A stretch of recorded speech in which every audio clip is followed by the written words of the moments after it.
Hey, what's up everybody? It is I, Keflexx, and welcome back to another video. Today we're going to be looking into survivors.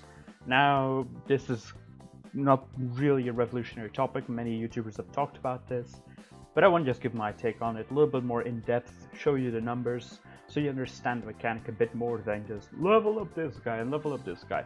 So, how do you unlock survivors? Well, as you play through the Stonewood storyline, you will unlock multiple tabs, one of these tabs being your survivor tab.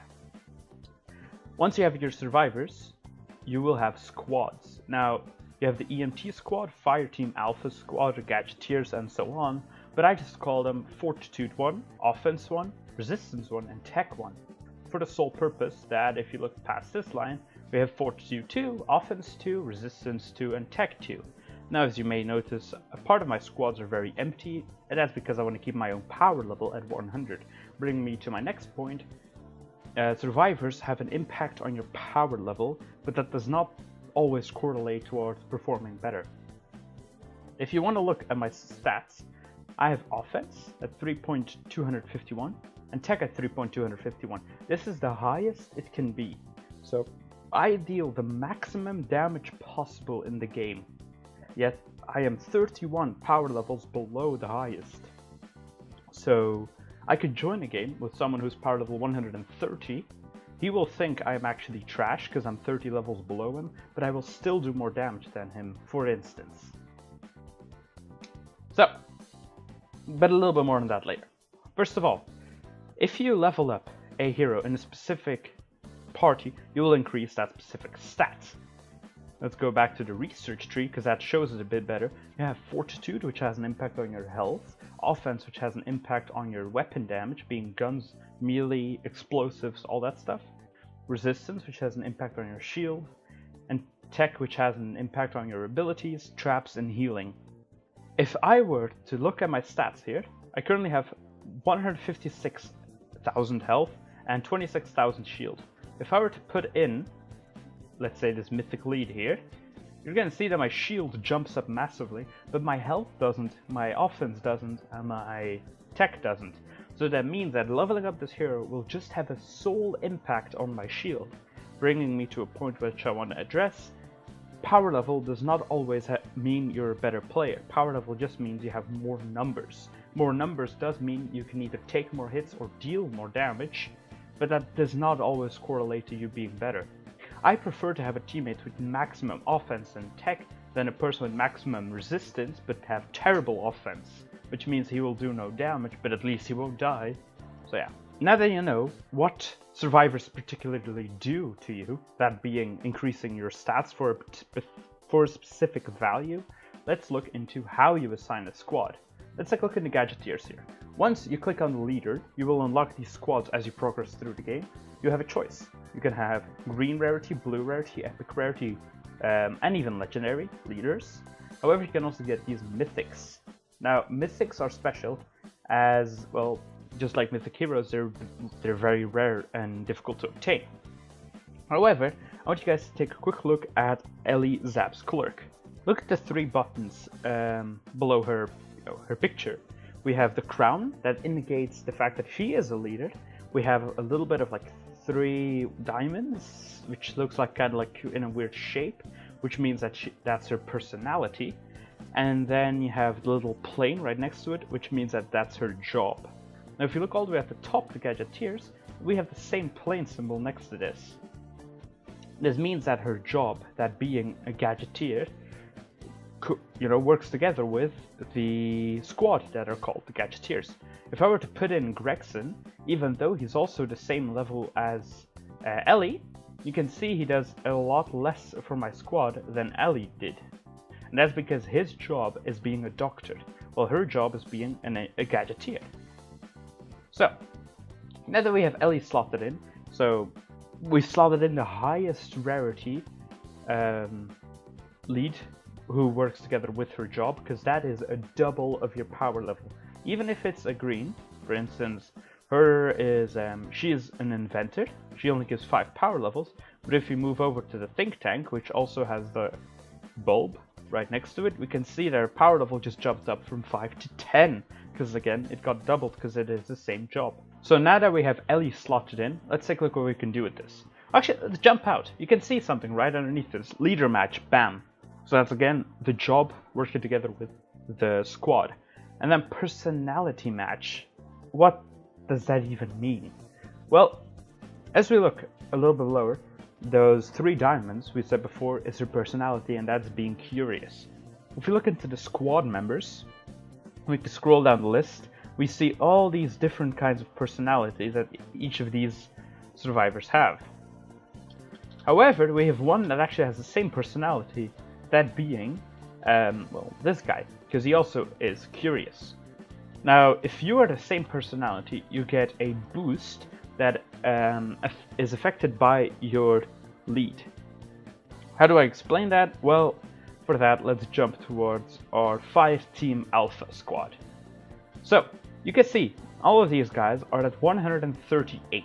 If I were to place him with this girl, she is also a marksman, as you can see by the logo. You're gonna see the buff. Actually, they didn't even get a buff, because her power level is that low. Her level is too low. What I'm trying to show you, as I'll show you this picture here as well, is that the buff, the personality buff, is a static number you get determined by the lead. Okay? Now, so you always want to aim towards matching the personalities. As you can see, this guy only gives 13, while this guy gives 23. Now, that is for a specific reason. The base of an epic survivor is 15 power levels. Okay? Having a mythic lead, as we look back into the picture from earlier, will give you 8 points. So that brings them up to 23, sorry. But having a different personality will reduce your points by 2. So, I'm going to show you something interesting though. So, as you can see, his power level is red because it was 20 and was reduced down to 18 because of the negative effect. Now his went from 15 to 23. Now, I will level these guys up, and I'll see you guys back in a bit.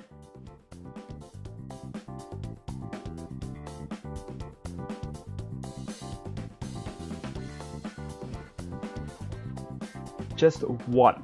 Now, there's only a 1-point difference between having an epic survivor with the matching personality than a legendary with a different personality. Well, let's see what happens once we evolve them each. Boom, they're the exact same. The choke point, or the point where a legendary survivor will outperform an epic survivor, is at the evolution of 3 stars with a mythic lead. Now, the reason why you gotta remember this is because of this chart. Okay, I don't know if you can call it a chart, just this table. As you level up a survivor, you will get an increment in their power level. Now, this is how much they actually level up, and this is how much they actually gain on an evolution. So, knowing that a mythic lead will increase by 8 if it's a matching, and will decrease by 2 if it's a different one, then there's a 10-point gap difference in the beginning even. Now, him being a legendary, he starts off with 5 points more than the epic. So there's only a 5-point gap difference. Now, if you know that legendaries grow quicker than epics, we can see that if we just keep on leveling them up, boom, just like this. So now you get more benefit from having a legendary survivor with a different personality than an epic with the same personality. The reason why I want to address this is because I always have a simple rule set in my head. Rarity is always a bigger priority than personality. One final thing I actually wanted to address are bonuses. Now, if you look here, we have shield regen bonus, melee damage bonus, range damage bonus, and so on and so on. If you get the amount right, then you will get that bonus. Now, if you look into this, the bonuses are these set bonuses, which you can see right next to here, my crosshair in the picture, or below at the survivor's, information. Now, I will unlock all of these little by little, just to show you how little impact they actually have on your stats. So, by replacing her with let's begin with ability damage. So we're going to see our health goes up a bit because it actually is a higher rarity, but we're also going to see set bonus matches 3 out of 3. So if you close this up, we can see we just got an increment in our ability damage, which is really nice. However, if we were to scroll down a bit into hero ability damage, right, and I would get rid of this, it should drop down to 1490. Which it didn't, because this game has bugs. Ah, crap. Oh well, what I'm just trying to say is you get a 5% increment, which is minimal. It's 5% on this entire thing is 1/300th almost. That is this in percentages. It's that abysmally small. You'll actually, I know I can show this to you. I know exactly how I can show this to you. Let's take a look at our current hero that we're playing, which is Carbide. Let's take a look at, how do I, yeah, let's do it like this. A Shockwave. I really hate that these thingies are being cut off. I really don't even know if there's even a fix for this. But we can barely see it, 671. Okay, so remember that, 67.1. So now I've changed some things around, so now I have plus 10% hero ability damage bonus. Let's look in here again, it still didn't change, weird, but oh well. And if we were to now look into Carbide again, it's 67.3. So, having 2 entire matches, 6 survivors, has only increased my damage by roughly 200. It is that abysmally small, the amount of damage you do, or the impact these survivors have. Now, of course, I am trying to go for these ability damage bonuses as you look around here. Very rarely, but I try to get them because I don't really care that much about my power level.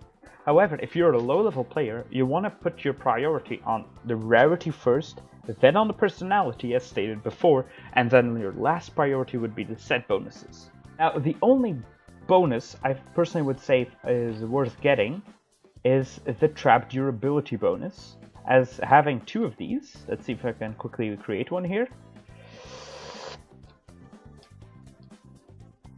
There we go. As having 2 of these will increase your trap durability by 8%. If we were to scroll all the way down, we can see our trap durability went up to 116. If I were to move them, it goes down. Thank God that this game doesn't have so many bugs. However, if we were... Sorry, not right now. If you were to look into what it says here, the highest modifier in the party is used. That's why I do not even really invest in increasing my trap durability. I really do not spend that much time into this, because if there's one person who has more than 108%, I become useless. If the only time when this is actually useful is when you are with a pre-made squad, which we sometimes do, and we have one person who has like 200% in this, and then we all benefit from that 200%. Same thing with the trap damage, which I wanted to go for, but someone else beat me to it. By the way, as you can see, I have a 5% bonus. As you can see, that this is affected by my tech. You can see it's a 5% difference, which is again abysmal. It's almost non-existent.